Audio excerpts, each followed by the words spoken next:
Pessoal, muito obrigado. Boa noite.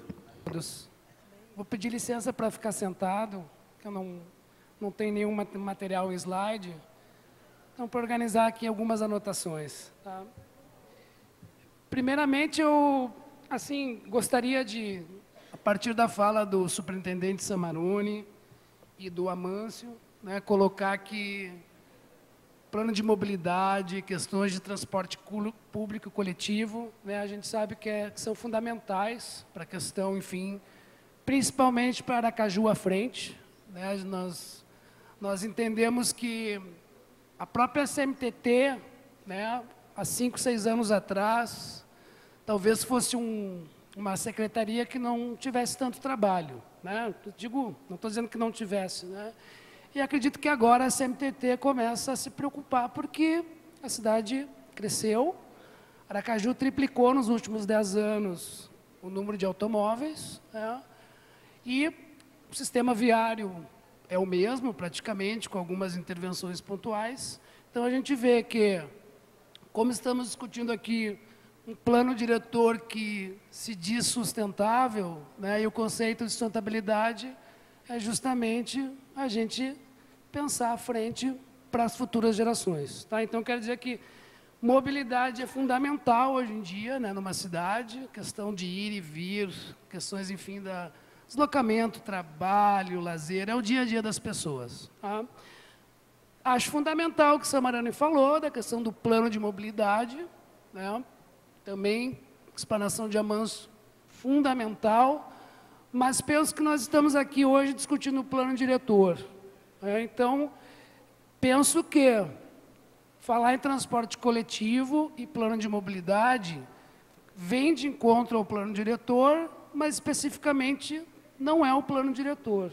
Tá? Então, eu, inclusive, um pouco um roteiro que eu organizei da minha fala, concluí falando no plano de mobilidade, mas gostaria de me remeter, digamos assim, nós estamos discutindo aqui uma política setorial ou estratégia para a cidade dentro de um plano diretor de desenvolvimento do todo da cidade.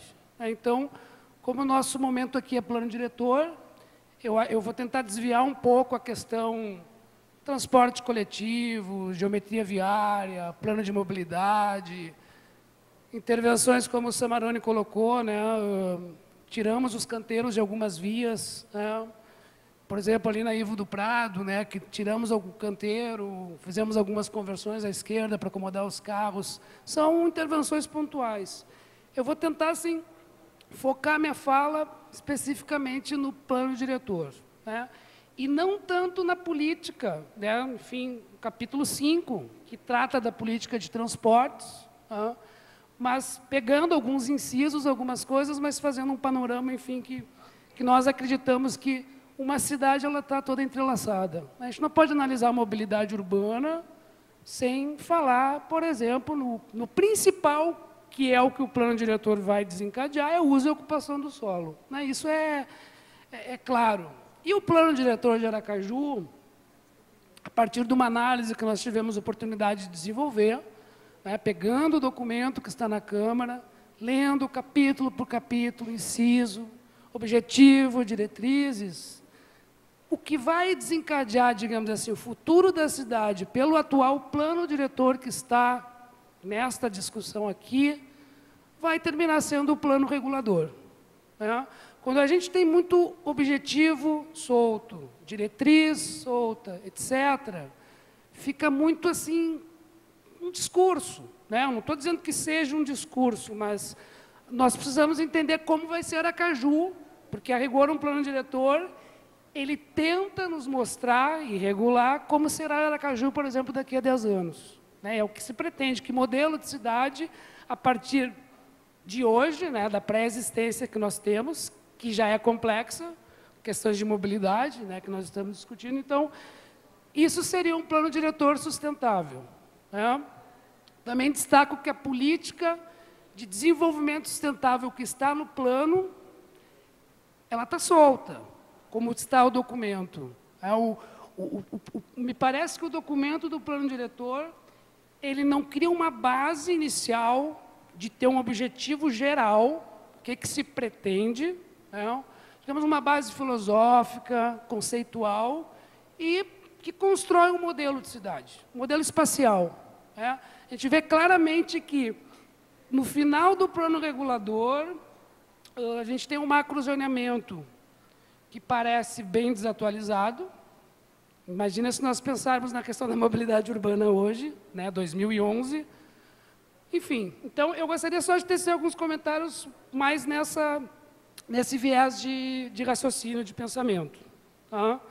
Então, sem falar em plano de mobilidade, falando em plano diretor, na questão da política de transportes, tráfego e sistema viário, a gente vai ver assim, o plano mistura objetivo com diretrizes, abre uma seção de sistema viário, hierarquiza algumas vias, num anexo que se expressa através de um mapa do sistema viário, e praticamente assim ele não traz uma ideia de planejar à frente. Então, assim, um capítulo um pouco, assim, não digo vazio, seria muita pretensão, mas se a gente abre, eu vejo um ponto fundamental na questão assim, se nós tivéssemos que focar em mobilidade, e, consequentemente, mobilidade, digamos assim, o que se expressa na cidade se liga logo com o sistema viário. Entendamos que sistema viário não é só a circulação de carros e ônibus, é de pedestre, a calçada ou passeio faz parte do sistema viário, a sinalização faz parte do sistema viário, enfim. Nós, motoristas, fazemos parte também, porque nós estamos, enfim, usando aquele espaço. Então, por exemplo, nesse mapa do plano diretor que está no anexo 11, o mapa não tem nenhuma via planejada. Os planos diretores da década de 70 já gravavam vias de planejamento para pensar a cidade à frente. Eu até discuti aqui com o meu amigo Waldson, que a gente fala muito em espaço. O Amâncio trouxe espaço para moto, espaço para ciclovia, espaço para pedestre, espaço para carro, espaço para ônibus. Mas Aracaju não tem espaço. Então, eu penso assim, esse modelo de plano diretor, ele tem que estar muito relacionado com o pré-existente hoje. Como é que está a cidade hoje? Como é que ela está crescendo? Então, essa relação para nós, assim, enfim, eu sou arquiteto, mas, enfim, a gente está sempre em contato com a cidade e também tenho a oportunidade de ser professor, enfim, trabalhar com os alunos. Então, a gente está sempre atualizando essa ideia, discutindo. Então, a gente acaba, assim, estando sensibilizado pelo que acontece hoje, nos dias de hoje. Então, eu vou tentar colocar algumas coisas. Então, eu vejo assim, se a gente falar agora assim, mobilidade no plano diretor, não plano de mobilidade. Mobilidade é um capítulo, enfim, do plano diretor. Uma política setorial ou uma estratégia, eu não sei. Eu quero dizer, eu não sei porque a estrutura do plano diretor de Aracaju, ela está um pouco assim confusa. Ela fala em estratégia no início, depois ela fala em política setorial, aí ela muda a nomenclatura, enfim. O documento em si, o texto, ele parece um pouco assim, um pouco desconexo, tá? Só para fazer uma primeira análise. Então, eu penso assim, se nós fosse falar, por exemplo, agora plano diretor, teríamos que ter com certeza, alguns objetivos quanto à mobilidade, apontar algumas estratégias, isso é fato, como uma questão mais que vai embasar.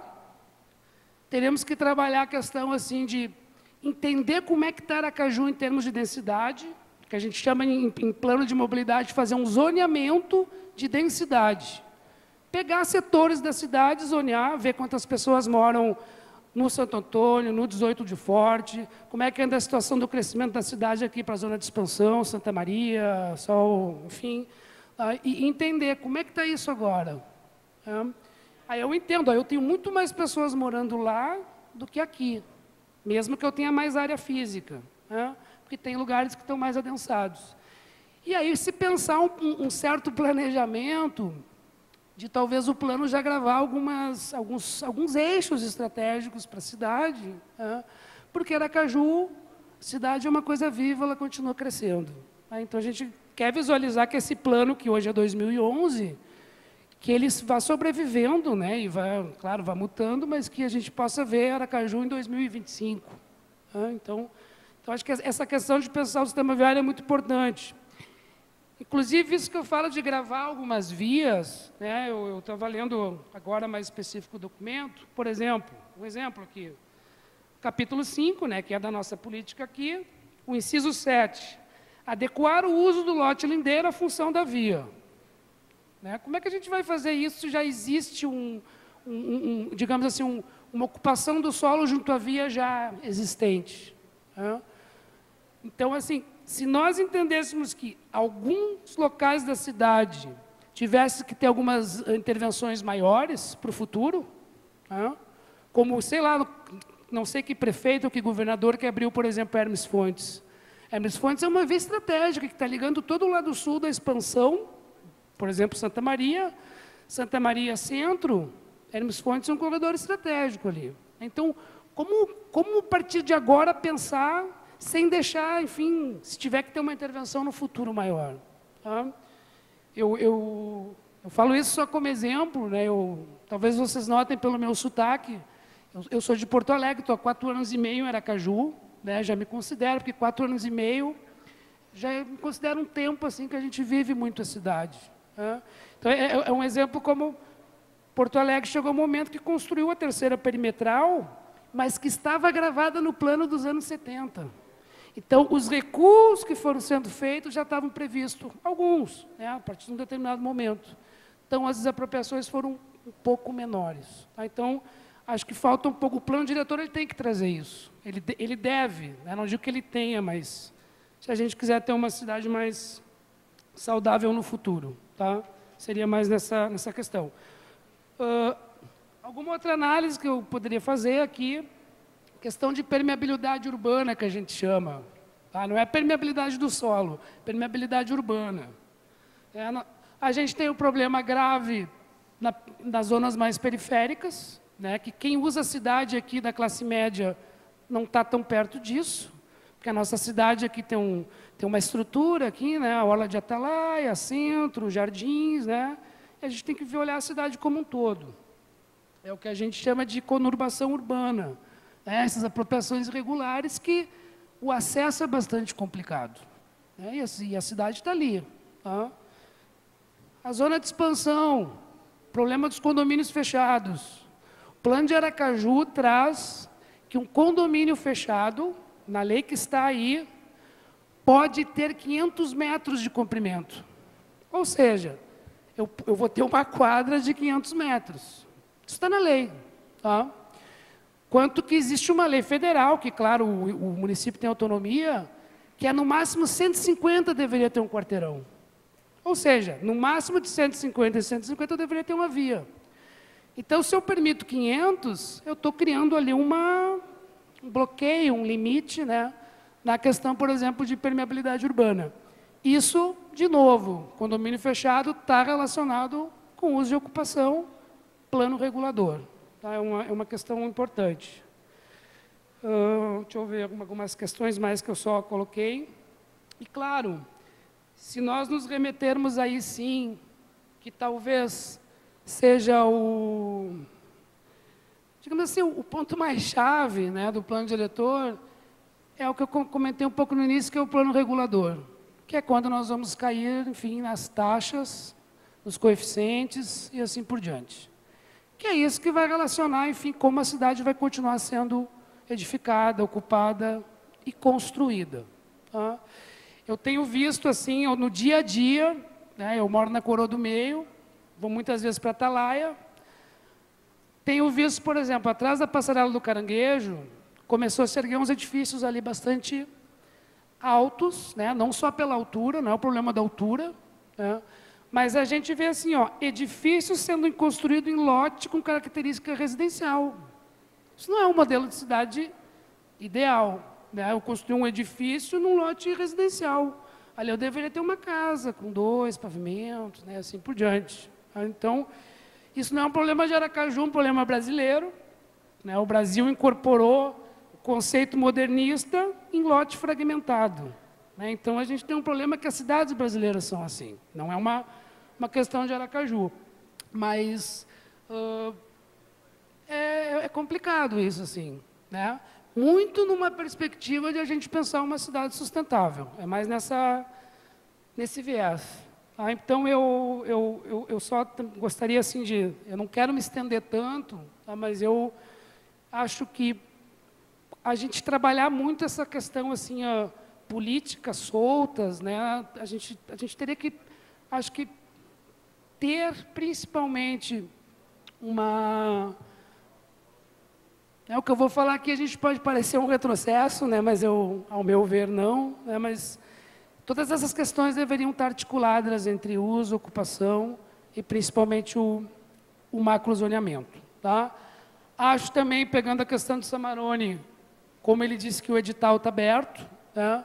Acho que seria um momento importante para Aracaju ter um diálogo, né? A gente não constrói um plano se não está atrelado ao outro. Então, o plano diretor de Aracaju ele deveria já estar dando uma base para o plano de mobilidade. Senão, um vai ficar solto em relação ao outro. Não adianta eu ter um plano diretor e depois vai o plano de mobilidade. Eu vou ter dois documentos que talvez não tenham diálogo entre si. E isso é péssimo, né? Enfim, um documento para não ter diálogo, ele pode ser engavetado, tá? Então, isso seria fundamental e acho que nós estamos aqui para pensar essas, acredito, né? Ao menos é esse viés, tá? E, enfim, outro dia estava comentando, né, que pela questão da cidade, pela questão econômica, social e assim por diante, geralmente, né, isso é uma reflexão interessante, né, não querendo comparar a classe social de maneira nenhuma, mas geralmente quem sofria com a urbanização eram as classes mais, enfim, com menos poder aquisitivo, né, mais carentes. O interessante é que hoje toda a população começa a sofrer. Quem tem condições de ter um apartamento num bairro nobre está sofrendo com poluição, está sofrendo com trânsito. Então, hoje em dia, o problema do desenvolvimento urbano, ele impacta em toda a sociedade, não só nas classes que moravam em locais, enfim, que não tinham condições, né, enfim, saneamento de estrutura.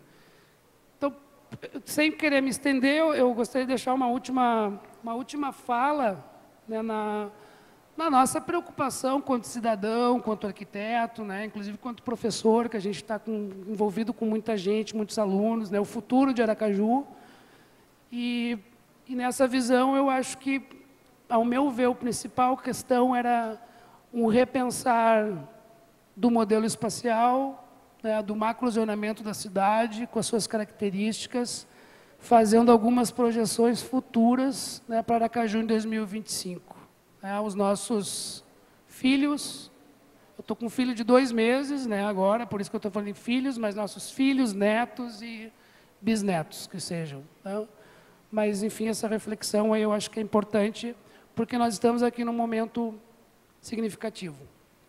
Queria agradecer, viu, o professor Fernando Márcio, que me convidou para vir representar o IAB, mas agradeço esse momento de participação.